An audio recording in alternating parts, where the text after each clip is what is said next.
सो maths divide किया गया है 5 पार्ट्स में। सबसे पहला पार्ट है algebra, alright.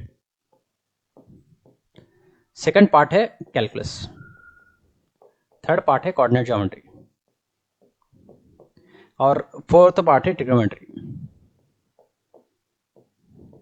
And fifth part है आपका vector and 3D। Okay, vector and 3D, ये 5 पार्ट्स है। तो अलजेब्रा का सबसे हाईएस्ट वेटेज है, then calculus, then coordinate geometry, trigonometry and vector and 3D। तो वेटेज की बात करेंगे पर चैप्टर वाइज सबसे इजीएस्ट चैप्टर, सबसे हाई प्रायोरिटी चैप्टर कौन सा पढ़ना है सबसे पहले, ऑलराइट।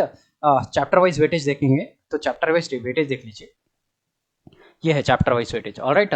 तो सबसे पहला देखो, सबसे पहला एंड इजीएस्ट चैप्टर जो है वो है आपका मैट्रिसेस। ओके, मैट्रिसेस से you can expect 3 to 4 questions, कभी 5 क्वेश्चंस भी पूछा है। Then you can expect differentiation, applications of derivatives, integration, coordinate geometry, vectors and 3D, probability.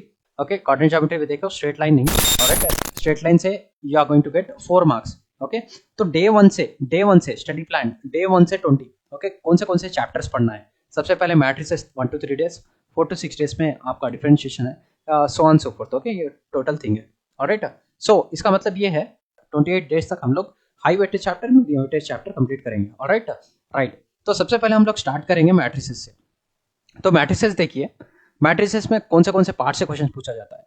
Matrices में you can expect questions from basic part, system of linear equations, rank and determinants. Okay, तो आज determinant start करेंगे, alright. So what is determinant?